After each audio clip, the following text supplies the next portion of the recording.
Hey guys, welcome back to my channel. Today I'm here with yet another, very anticipated and long overdue review of I-DLE's latest comeback with Tomboy and their first full album I-DLE. As always, most of the production of all songs can be assigned to Soyeon, so it's yet another statement in how versatile she can be as a producer. As always, we will first talk about the title track a little more in depth and then move on to all of the B-sides. Don't forget to let me know your opinions on this release in the comments, but keep it respectful please. You can also now subscribe to my movie review channel, where we talk about different movies and shows. Link along with all my social media is in the description and my pinned comment. Let's get right into this review now. Tomboy. Pop punk seems to be the current trend in K-pop, and although many groups haven't done it yet, TXT absolutely dominated that concept and sound last year. I definitely didn't expect for I-DLE to go that route, because it's very much out of their usual direction both musically and conceptually. Am I mad at it? Hell no. Did you look at all of them? They look so hot and could step on me any second if they wanted to. Especially Miyeon, oh my god, I'm obsessed with her this era. As I've already said, this is not your typical I-DLE, and I have no idea whether this is supposed to be a rebrand since they are now a 5-member group or just a one-time thing that they will quickly move on from. I can't deny that this concept might suit them the best out of every single one they've done so far. I would love to see them do it more, but truly commit to it. I mean, yes, this is very punk in terms of the aesthetic, but what I like to call polished punk. If you know anything about it, then you know punk can be messy visually, which I mean in the best way possible. K-pop companies just don't dare to let their idols be not perfect for camera for even 1 second, so that's never going to happen. But I'm talking about something along the lines of Avril Lavigne's approach to this type of aesthetic. I would love something a bit more like that, but still, I highly enjoyed this concept and the way it was portrayed on screen through a gorgeous music video. In terms of the song though, I've seen a lot of complaining, and when I say a lot, I mean a whole damn lot.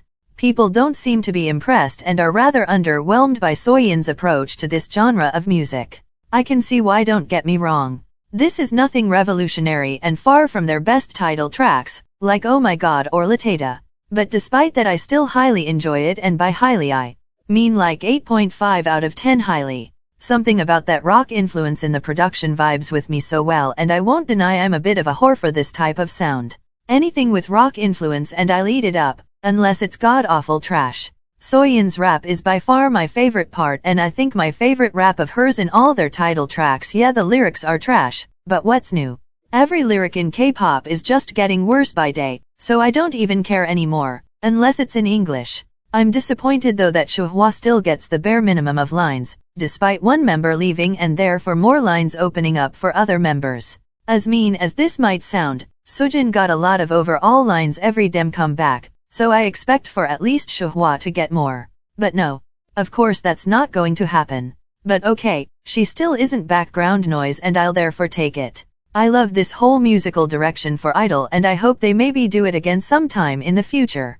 I also hope it becomes a trend in K-pop as a whole, because I would love to see more producers' takes on this sound in particular.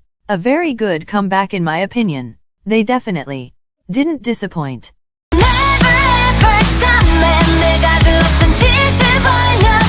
Never Stop Me sounds exactly like something I can see in High School Musical or Glee or some shit like that, and I don't want a single piece of it. It sounds so outdated and boring. Nothing about it excites me or makes me want to keep listening to it. If it wasn't for the sake of this video, I would skip it after the first chorus and never come back to it again.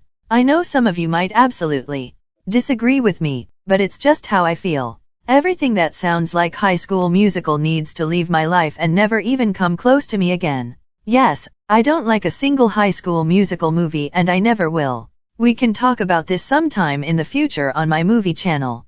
Okay, next song. If the villain dies. Villain Dies really intrigues me because of the mixture of very creepy undertones in combination with somehow fairy-like melody. The chorus needs a bit of time to grow on you maybe, but by the time the song ended, I was totally sold on it. There isn't really much to say about it, because you really have to listen to it to fully get what I mean, but I highly enjoyed it if I'm being honest. One of the strongest tracks on this album for sure.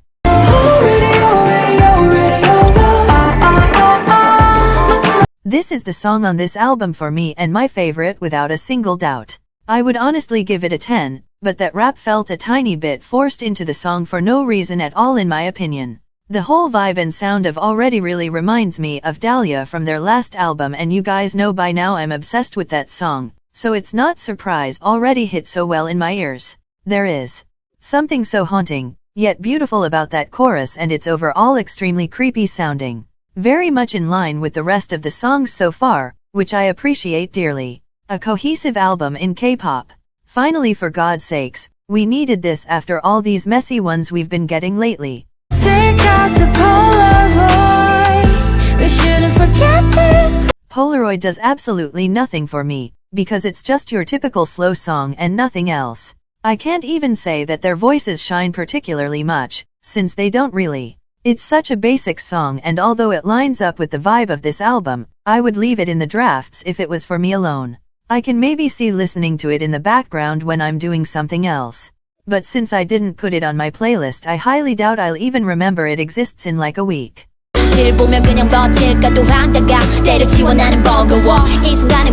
Escape is yet another high school musical sounding song, and basically a copy of what we already heard in Polaroid.